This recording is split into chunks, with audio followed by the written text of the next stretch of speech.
বর্ষার দিনে বিকালে চায়ের আড্ডায় এরকম মজার হেলদি সুপারফুড দিয়ে নাস্তা তৈরি করলে বেশ ভালো লাগে। এটা যেমন মসমসে সেমন ক্রিস্পি সেমন মজাদার একটা নাস্তা। আর আমি খেয়েছি ভাত দিয়ে খেয়েও কিন্তু দারুণ একটা মজার টেস্ট পাওয়া গেছে। বর্ষার দিনে এমন স্যাঁতসেঁতে আবহাওয়া থাকে, বিকালের নাস্তা একটু এরকম মজাদার হেলদি সুপারফুড চায়ের সাথে খেতে কিন্তু দারুণ লাগে। আর আমি বাঙালি খেয়েছি ভাত দিয়ে খেতেও কিন্তু এটা অসাধারণ ছিল।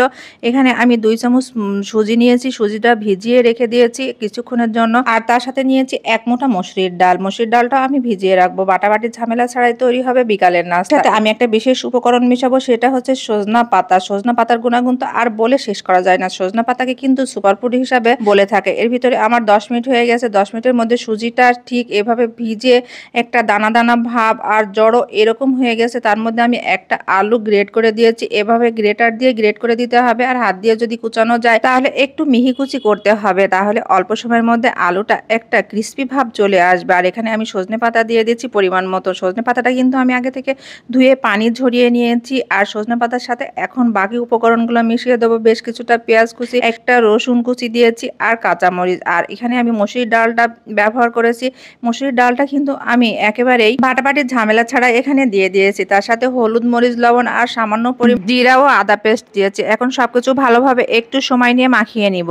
মাখানোর এই পর্যায়ে দেখবেন যে এরকম মাখো মাখো হয়ে এসছে। আর এখানে আমি কোনো বেসন ব্যবহার করব না। বেসন ব্যবহার করলে আসলে খেতে ভালো লাগবে না, একটা জড়ো জড়ো ভাব চলে আসবে। বাইন্ডিং এর কাজ করবে সুজি। আর আমি দিয়েছি কালো জিরা, 1 চামচ পরিমাণ কালো জিরা দিয়ে আবারও একটু মাখিয়ে নিয়েছি। আর এটা কালো জিরা দেওয়ার কারণে ভাতের সাথে খেতে যেমন মজা হয়েছিল, চায়ের সাথে খেতেও কিন্তু তেমনই মজা হয়েছিল। সজনে পাতা, মসুরির ডাল, কালো জিরা কি অসাধারণ একটা ফ্লেভার অ্যাড হয়েছিল, যেমন খেতে চায়ের সাথে তেমন খেতে ভাতের সাথে। এই নাস্তাটা বাটাবাটি ঝামেলা ছাড়াই ঝটফট তৈরি করে দেওয়া যায়। আর সজনে পাতা খাওয়া কিন্তু শরীরের জন্য অনেকটাই ভালো। আমি এরকম একটু সময় নিয়ে মচমচে করে ভেজে নিয়েছি। এপাশ ওপাশ উল্টিয়ে অবশ্য একটু লো হিটে রেখে ভাজবেন, তাহলে ভিতরটা একেবারে ক্রিস্পি হয়ে যাবে। বর্ষার দিনে স্যাঁতসেঁতে আবহাওয়ায় বিকালের নাস্তা এরকম মজাদার মুচমুচে পাকোড়া হলে খেতে কিন্তু বেশ ভালো লাগে। আর বর্ষার দিনে আবহাওয়াটা কেমন জানি থাকে, মুচমুচে কোনো কিছু খেতেই বেশি ভালো লাগে। কার কার এরকম বিকালের নাস্তায় মুচমুচে পাকোড়া খেতে ভালো লাগে? আমার তো বিকালে এরকম মুচমুচে পাকোড়া খেতে বেশ ভালো লাগে। আমার যখন একেবারে কোনো কিছু খেতে ইচ্ছা করে না, জ্বর ভাব থাকে, মুখে রুচি থাকে না, তখন এরকম একটা পাকোড়া ভেজে কিন্তু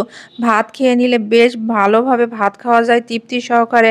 তোমরাও কি আমার মতো জ্বর আসলে এরকম মজার পাকোড়া দিয়ে ভাত খেতে পছন্দ করো? তাহলে কিন্তু অবশ্যই কমেন্ট করে জানাবা। আমি কিন্তু ভাত খাওয়ার জন্য এর মধ্যে কয়েকটা শুকনা মরিচ দিয়েও ভেজে নিয়েছি। শুকনা মরিচ দিয়ে আর এই মচমচে গরম গরম পাকোড়া দিয়ে পাশে একটু তেল ছড়িয়ে নিয়ে যে খেয়েছি, সেটা খেতে কিন্তু এত দারুণ হয়েছিল। তোমাদের আশেপাশে নিশ্চয়ই সজনা পাতা আছে, তোমরাও একবার আমার মতো এরকম পাকোড়া তৈরি করে খেয়ে দেখতে পারো, দারুণ হবে।